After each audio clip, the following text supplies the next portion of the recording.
Hello जय हिंद साथियों। तो क्या हाल चाल है आपके। आई होप कि आप सब अच्छे होंगे।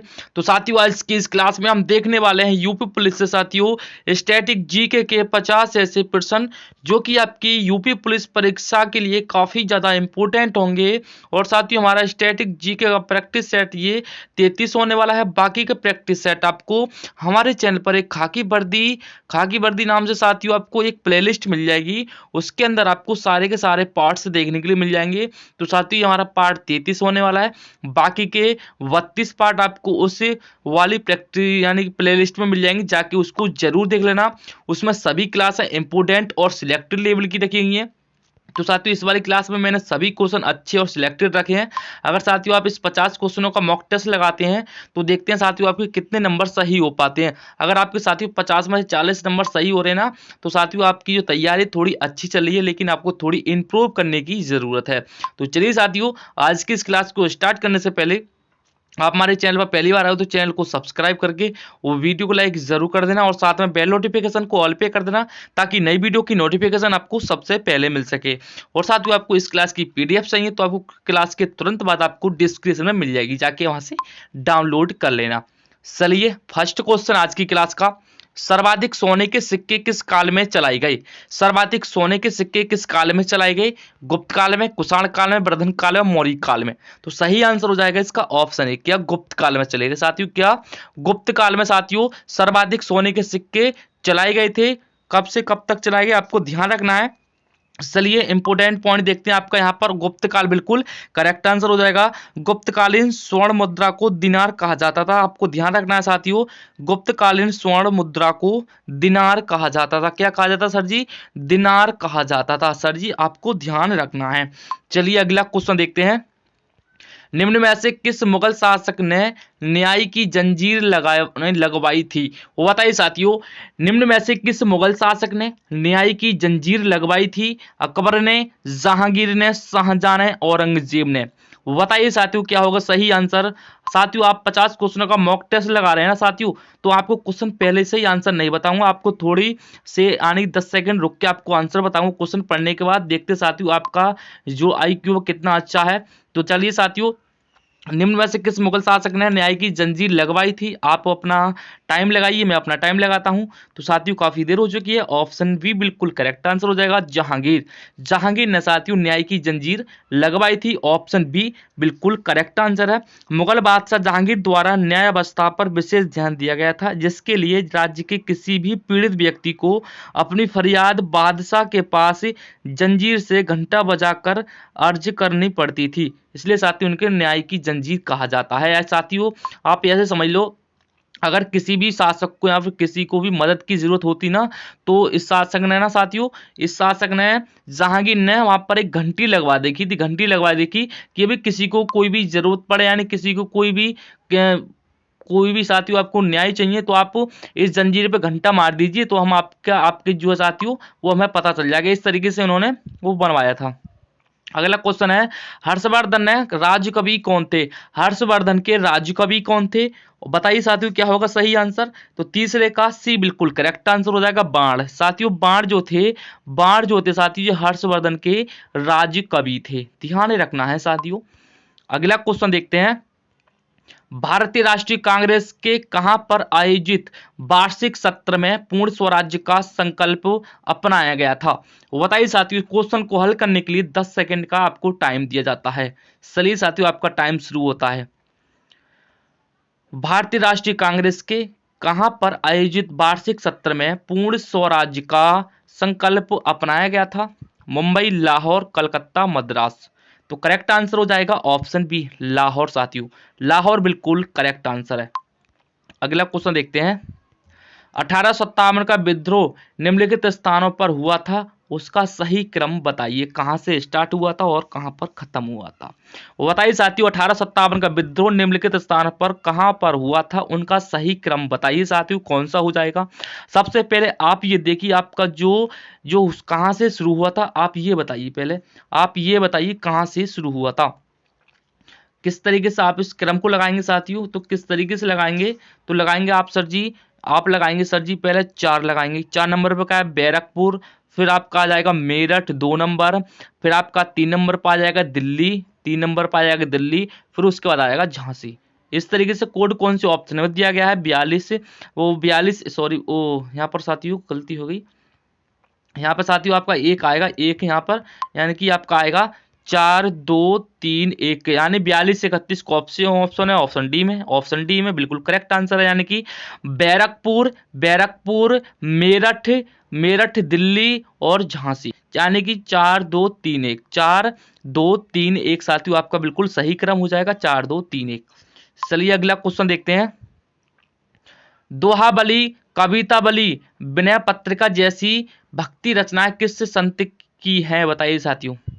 दोहाबली होगी, कवितावली और विनय पत्रिका जैसी भक्ति रचनाएं किस संत की हैं? कबीरदास की, तुलसीदास की, सूरदास की, रैदास की। क्या होगा सही आंसर बताइए साथियों।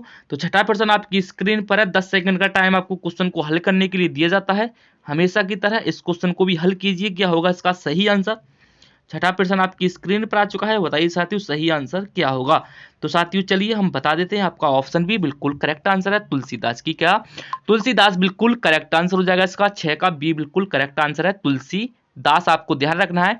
दोहाबली, कवितावली और विनय पत्रिका साथियों ये तुलसीदास की कविता है, आपको ध्यान रखना है, रचनाएं कविताएं साथियों हैं आपकी, और इसका सही आंसर है ऑप्शन बी कविता, वो तुलसीदास। अगला क्वेश्चन देखते हैं।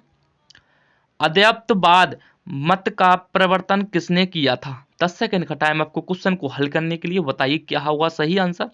तो सातवां प्रश्न आपकी स्क्रीन पर है, और साथियों 7 का ए बिल्कुल करेक्ट आंसर है, क्या शंकराचार्य। अद्वैतवाद मत का प्रवर्तन किसने किया था? तो किसने किया था? शंकराचार्य ने किया था, आपको ध्यान रखना है। अगला क्वेश्चन देखते हैं। विश्व का सबसे गहरा गर्त मेरियाना ट्रेंच किस महासागर में स्थित है? और बताइए साथियों विश्व का सबसे गहरा गर्त मेरियाना ट्रेंच किस महासागर में स्थित है? साथियों यहां से आपको क्वेश्चन जरूर देखने के लिए मिल जाएगा, तो साथियों इसका आंसर बताइए। आपके एग्जाम के लिए इसको इंपोर्टेंट मार्क कर लीजिए, आपके एग्जाम में साथियों ज्यादा से ज्यादा देखने के लिए मिलेगा, यानी कि आपको यहाँ पर 10% चांस साथियों आपके इस क्वेश्चन को मिलने के। तो साथियों बताइए इसका सही आंसर क्या होगा। विश्व का सबसे गहरा गर्त मेरियाना ट्रेंच किस महासागर में स्थित है? 8 का ए बिल्कुल करेक्ट आंसर हो जाएगा, कहां पर? प्रशांत महासागर में, प्रशांत महासागर बिल्कुल करेक्ट आंसर हो जाएगा, ऑप्शन ए बिल्कुल सही आंसर है। अगला क्वेश्चन देखते हैं। सबाना चरागाह कहां पाई जाते हैं? बताइए साथियों सबाना चरागाह कहां पाई जाते हैं? ऑस्ट्रेलिया में, अफ्रीका में, पूर्वी एशिया में, दक्षिण अमेरिका में। क्या होगा सही आंसर साथियों बताइए। सबाना चरागाह कहां पाई जाते हैं? तो सर जी ये पाई जाते हैं अफ्रीका में। कहां पर? अफ्रीका सर जी बिल्कुल करेक्ट आंसर है, ऑप्शन वी। क्या ऑप्शन बी साथियों बिल्कुल करेक्ट आंसर है, अफ्रीका में साथियों पाई जाते हैं। नामा क्वेश्चन आपकी स्क्रीन पर है। सवाना चरागाह अफ्रीका के मध्य व दक्षिण भाग का प्रमुख घास का मैदान है साथियों, ये वहीं पर पाई जाते हैं। अगला क्वेश्चन देखते हैं। सुएज नहर किस किस को जोड़ती है? सुएज नहर किस किस को जोड़ती है बताइए, किस किस को जोड़ती है? भूमध्य सागर और लाल सागर को, बाल्टिक और कैस्पियन सागर को, भूमध्य और उत्तरी सागर को, लाल सागर और कैस्पियन सागर को। क्या होगा साथियों सही क्रम बताइए, इसका सही आंसर क्या होगा। तो सर जी ये जोड़ती है भूमध्य सागर और भूमध्य सागर को लाल सागर से जोड़ती है, ऑप्शन ए बिल्कुल करेक्ट आंसर हो जाएगा साथियों, आपको ध्यान रखना है भूमध्य सागर और लाल सागर। 10 का ए बिल्कुल सही आंसर है।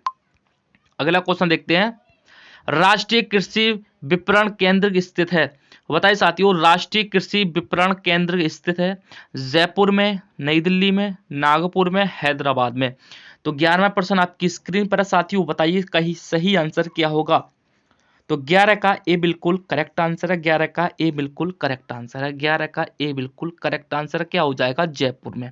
राष्ट्रीय कृषि विपणन केंद्र आपका जयपुर में स्थित है, आपको ध्यान रखना है।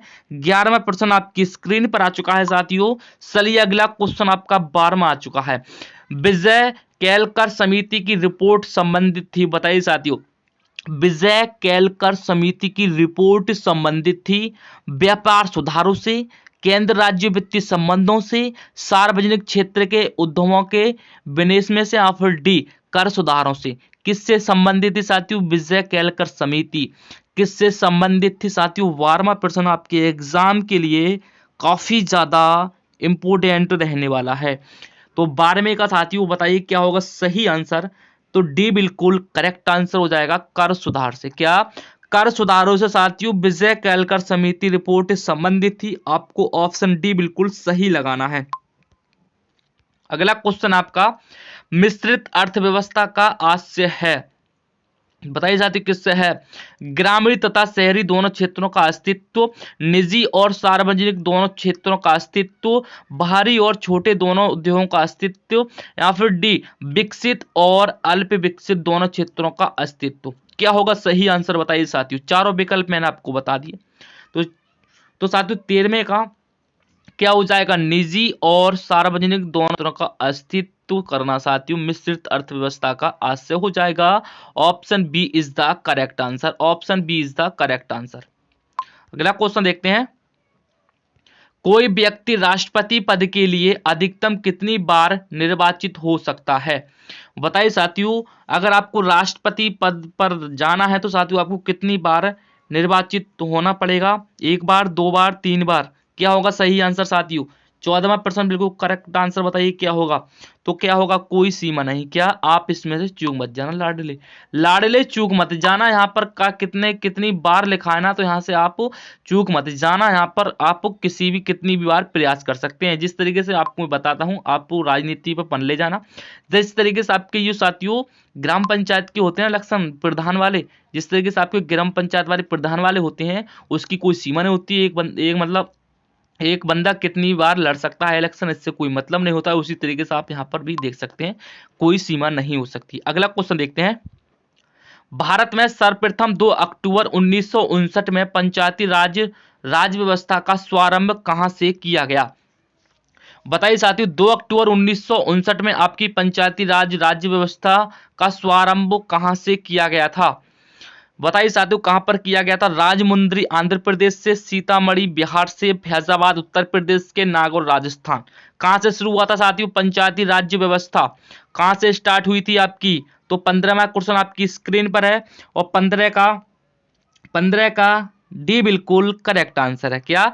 नागौर राजस्थान से साथियों ये शुरू हुई थी। क्या? पंचायती राज व्यवस्था साथियों आपकी नागौर राजस्थान से शुरू हुई थी। चलिए इंपोर्टेंट पॉइंट से समझते हैं। महात्मा गांधी द्वारा ग्राम स्तर पर प्रशासन स्वप्न तथा स्थानीय स्वशासन की संकल्पना को साकार करने हेतु पंचायती राज व्यवस्था का आरंभ किया गया था।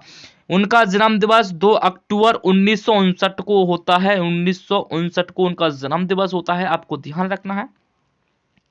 तो राजस्थान के नागौर जिले से आरंभ किया गया था साथियों पंचायती राज्य व्यवस्था को। मैं साथियों आपको इतनी छोटी सी हेडलाइन क्यों बताता हूं?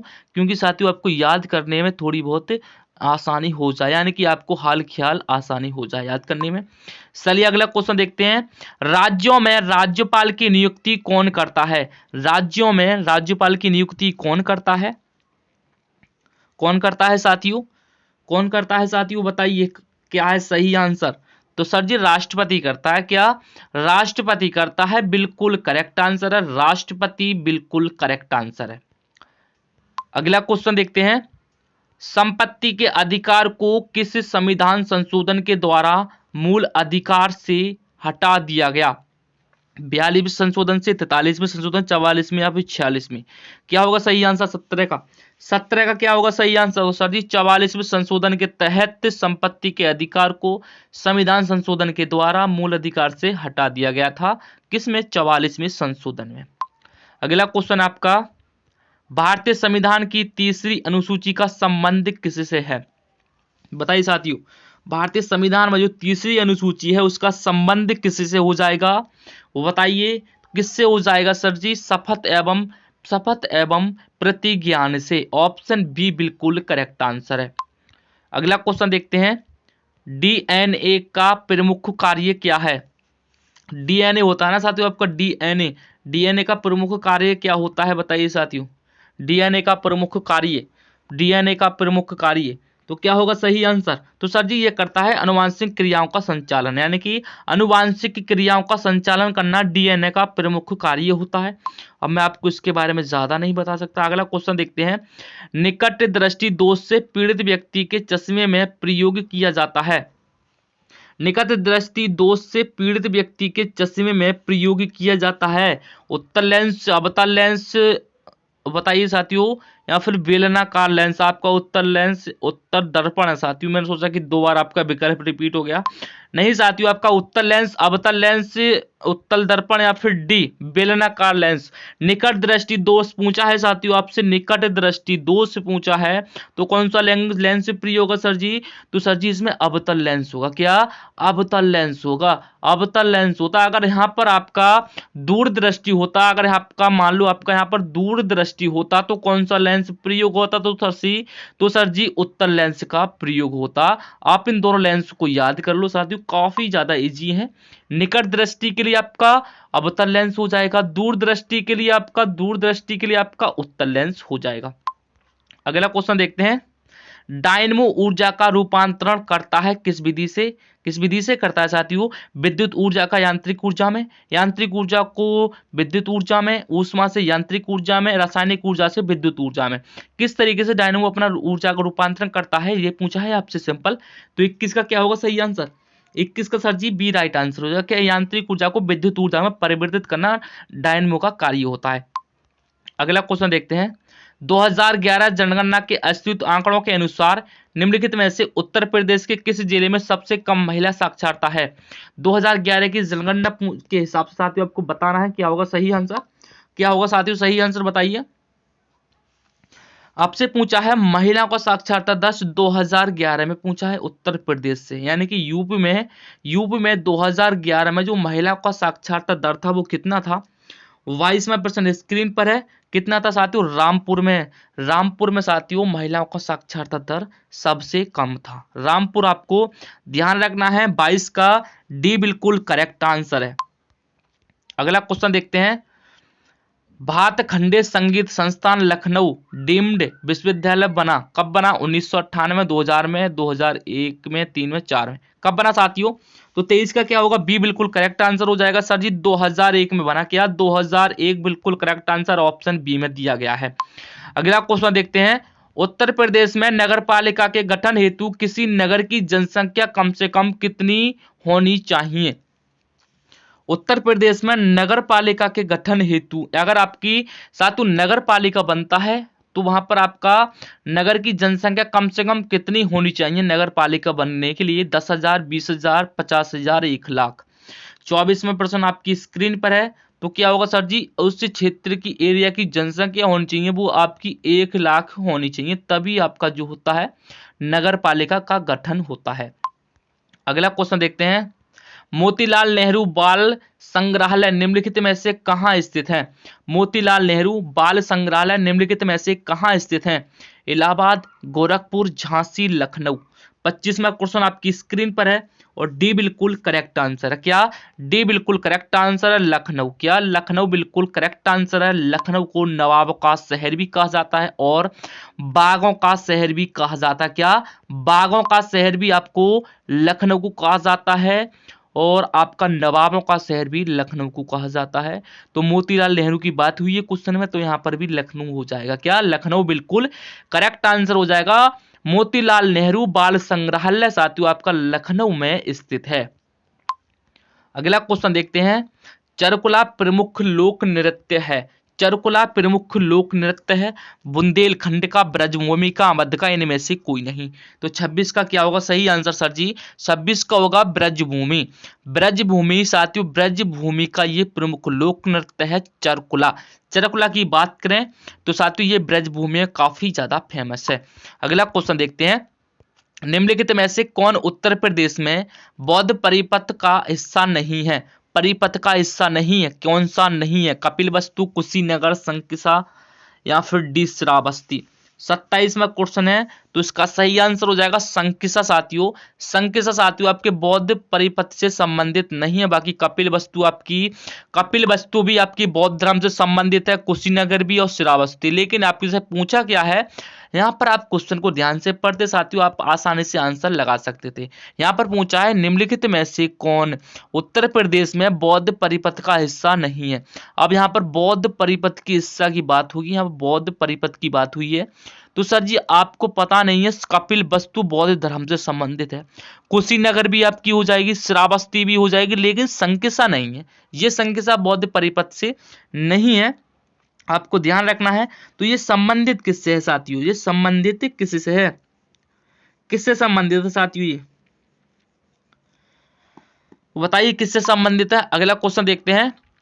रासो, घुमसो, झेला, घोड़ो यानी घी आदि नृत्य किस जनजाति में प्रचलित हैं, वो बताइए साथियों। नाम पढ़ने में भी अजीब लग रहा है। रासो, घुमसो, झेला, घोड़ो, घी आदि नृत्य किस जनजाति में प्रचलित हैं। किस जनजाति के लोग साथियों इस नृत्य यानी किस नृत्य को करते हैं, किस जनजाति के लोग साथियों बताइए किस जनजाति के लोग करते हैं।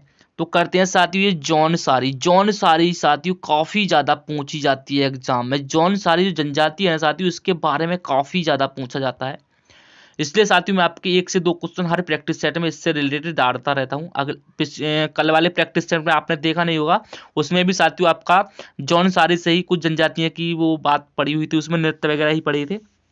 तो आपको ध्यान रखना है ये जौनसारी से संबंधित है। रासो, घुमसो, झेला, घोड़ो, घी आदि नृत्य हैं साथियों ये आपके किससे संबंधित हैं, तो ये आपके जौनसारी से संबंधित है, जौनसारी जनजाति है। अगला क्वेश्चन देखते हैं। उत्तर प्रदेश पुलिस रेगुलेशंस के अनुसार एक आरक्षित निरीक्षक रिजर्व लाइन का कैसा अधिकारी होता है, कैसा होता है। तो सर जी ये होता है उप मुख्य अधिकारी होता है। चलिए अगला क्वेश्चन है।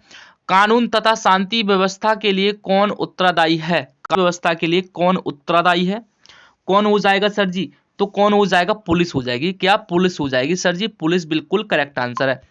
पुलिस का पेपर है, पुलिस की बात चल रही है, पुलिस का दिमाग चलना चाहिए। नेटवर्कों पर दस्तावेज के आदान प्रदान के लिए आवश्यक नहीं है, नेटवर्कों पर दस्तावेज के आदान प्रदान के लिए आवश्यक नहीं है। कौन सा आवश्यक नहीं है बताइए साथियों। फ्लॉपी टेलीफोन लाइन कनेक्टर उपग्रह क्या होगा 31 का साथियों क्या होगा सही आंसर। तो 31 का एक करेक्ट आंसर हो जाएगा फ्लॉपी। क्या फ्लॉपी आवश्यक नहीं है।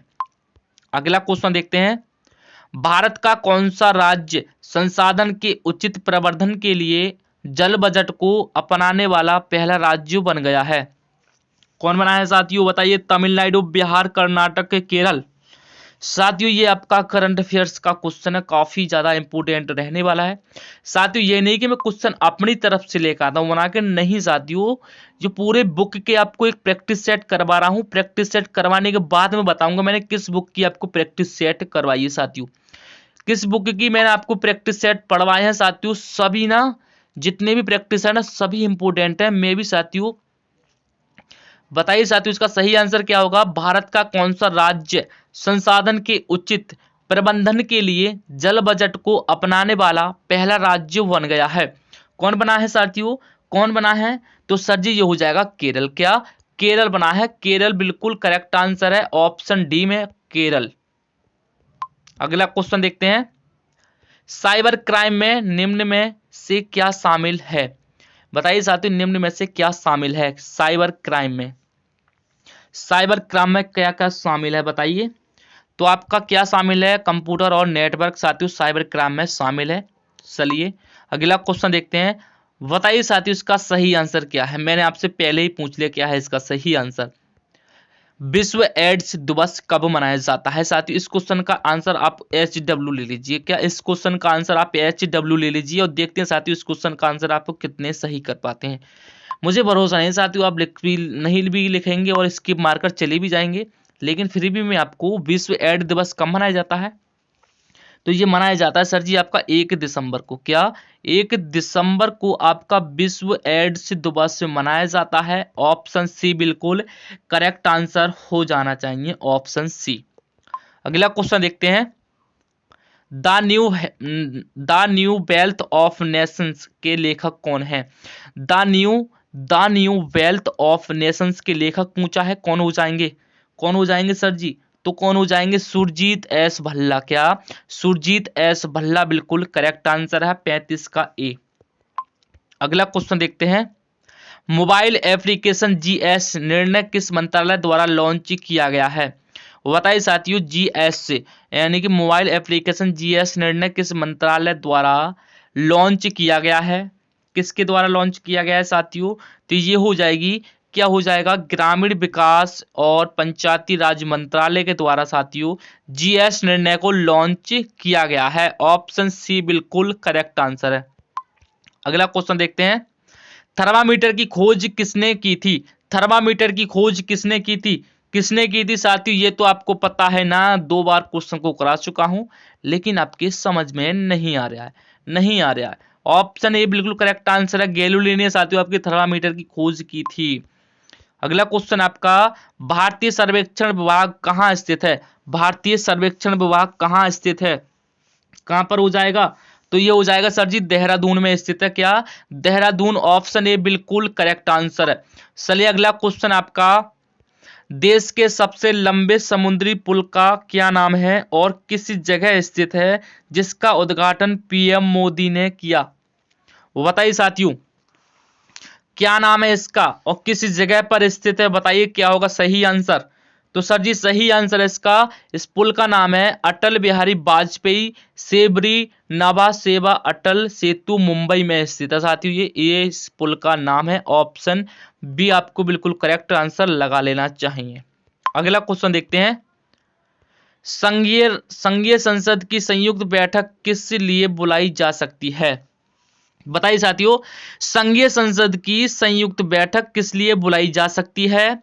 राष्ट्रपति के विशेष अभिभाषण हेतु, राष्ट्रपति के वार्षिक अभिभाषण हेतु, या फिर सी राष्ट्रपति दोबारा राष्ट्रीय महत्व के प्रासंगिक संदेश हेतु, या फिर डी किसी गैर वित्तीय विधेयक पर दोनों सदनों में गतिरोध के समान हेतु। क्या होगा 40 का करेक्ट आंसर? तो सर जी 40 का तो मुझे ऑप्शन डी ही करेक्ट आंसर लग रहा है।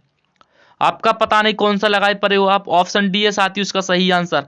किसी गैर वित्तीय विधेयक पर दोनों सदनों में गतिरोध के समाधान हेतु साथियों आपकी संघीय संसद की संयुक्त बैठक बुलाई जाती है। अगला क्वेश्चन आपका, निम्नलिखित में से उत्तर प्रदेश के किस जनपद में सबसे लंबी सोलर लाइट लाइन की स्थापना कर एक नया विश्व रिकॉर्ड दर्ज किया है? बताइए साथियों किसने किया है? निम्नलिखित में से उत्तर प्रदेश के किस जनपद में सबसे लंबी सोलर लाइट लाइन की स्थापना कर एक नया विश्व रिकॉर्ड दर्ज किया है? वाराणसी ने, गोरखपुर ने, प्रयागराज ने, अयोध्या। क्या होगा सही आंसर? तो आपका ऑप्शन डी अयोध्या हो जाएगा। और साथियों अयोध्या के बारे में आपको क्या चर्चा में आ रहा है? अयोध्या में क्या चर्चा में आ रहा है साथियों? अयोध्या में राम मंदिर का निर्माण यानी कि उसकी जो साथियों 22 जनवरी को आपका वहां पर उद्घाटन होने वाला है राम मंदिर का साथियों। तो साथियों राम मंदिर काफी ज्यादा इंपोर्टेंट वीडियो डाल रहे हैं। तो साथियों अगर आप भी चाहते हो ना राम मंदिर से रिलेटेड क्वेश्चन की वीडियो, एक आध वीडियो आपको देखना है, तो आप कमेंट में बता देना, मैं आपको जरूर से पूरी वीडियो लेकर आऊंगा निर्माण से लेकर संपन्न कार्य तक साथियों।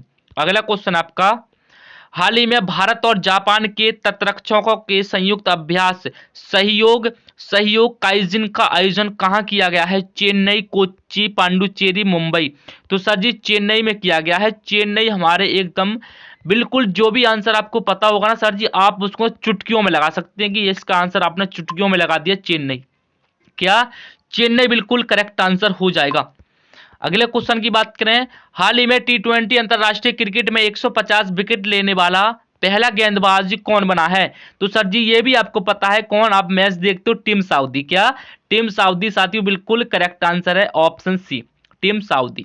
अगला क्वेश्चन देखते हैं, बंगाल की खाड़ी में बनने वाले चक्रवातों की सामान्य दिशा क्या है? बताइए साथियों, बताइए साथियों, बताइए साथियों क्या है सही आंसर इसका?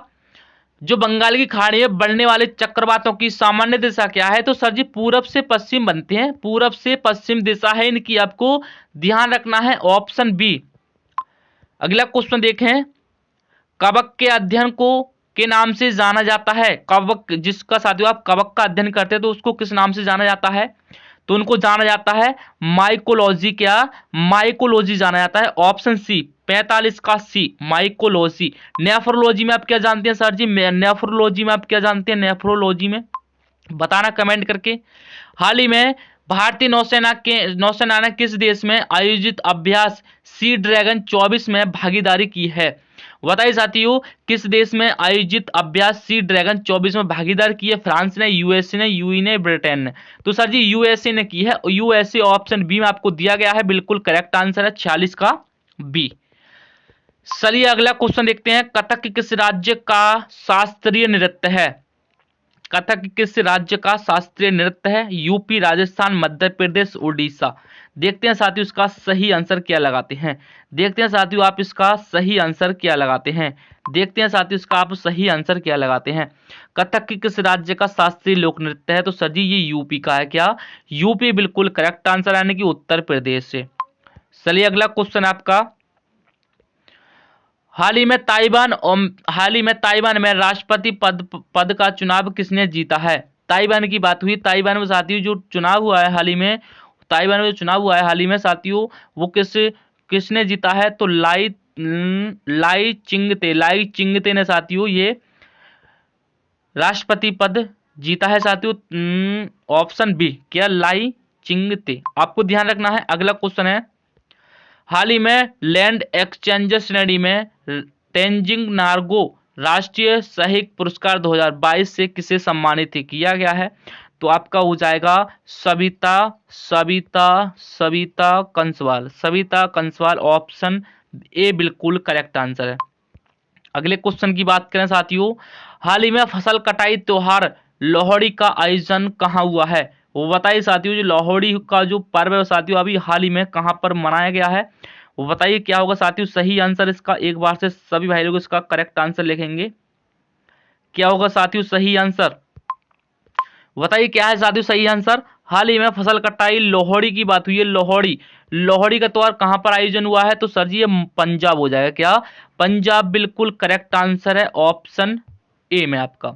अगले क्वेश्चन का देखें, हाल ही में दूसरा अंतरराष्ट्रीय आयुष सम्मेलन कहां प्रारंभ हुआ है? तो कहां पर प्रारंभ हुआ है? तो सर जी ये दुबई में प्रारंभ हुआ है। दुबई बिल्कुल करेक्ट आंसर, ऑप्शन सी। अगले क्वेश्चन की बात करें, देश में सर्वप्रथम पंचायती राज्य कब लागू हुआ था? सर जी 1959 में लागू हुआ था। Option B is the correct answer. Option B is the correct answer. Option B is the correct answer.